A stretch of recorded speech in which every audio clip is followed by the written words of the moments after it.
कहवा गईलू समैया हो तनी हमके बता।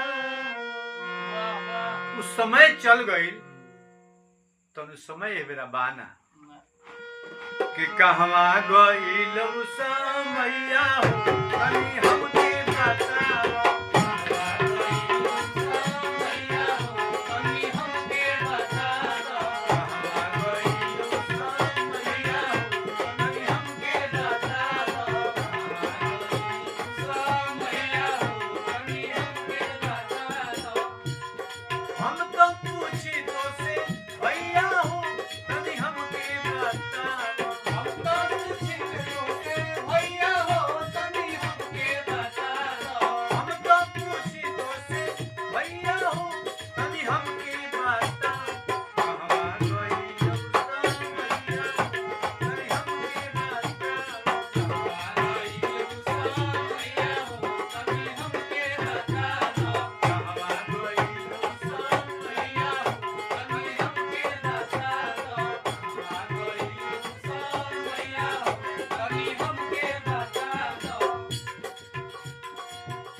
पहिले के लोग में भरल रह संस्कार, सबसे बना के रखे अपन व्यवहार, सबसे बना के रखे अपन व्यवहार जी, सबसे बना के रखे अपन व्यवहार जी।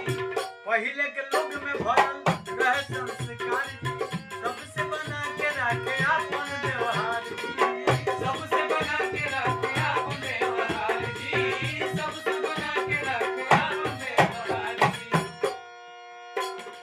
भाई बनल भाई के मुदैया हो तनी हमके बतावा। भाई बनल भाई के मुदैया हो तनी हमके बतावा। भाई बनल भाई के मुदैया हो तनी हमके बतावा। कहवा गईलू समैया हो तनी हमके बतावा। कहवा गईलू समैया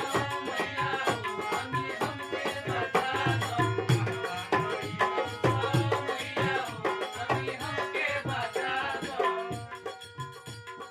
मरद से डेरात रहली पहिले के नारी,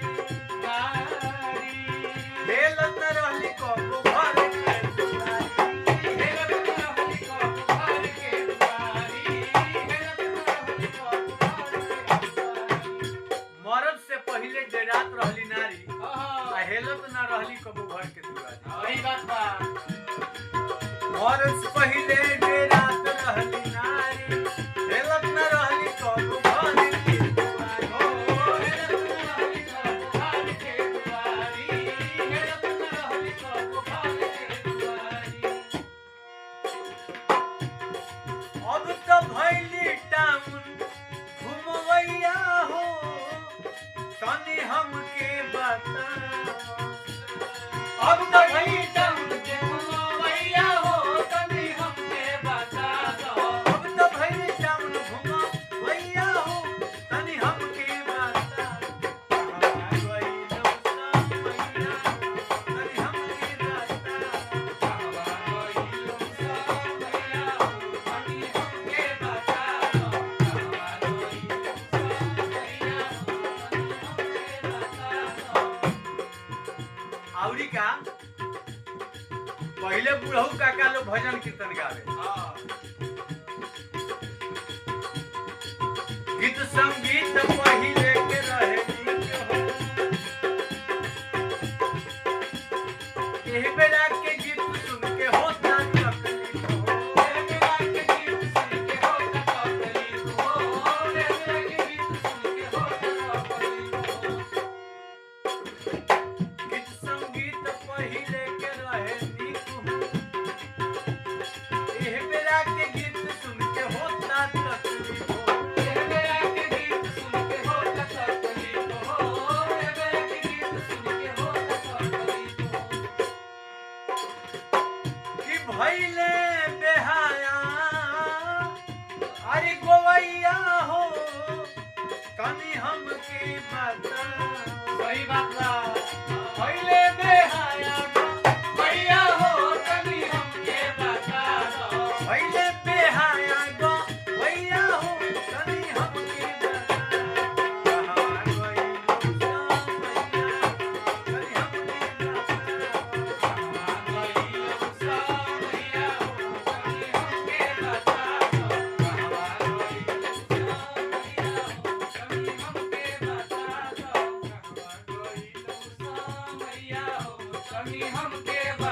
अभी का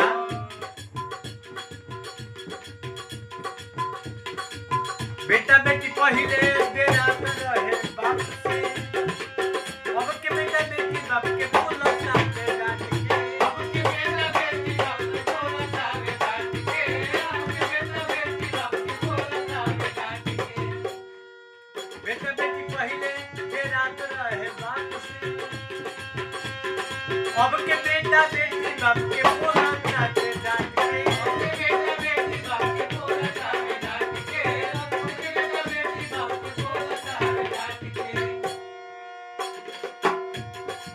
मंजीत जी कि नेहनाता टूटल जाता अरे भैया हो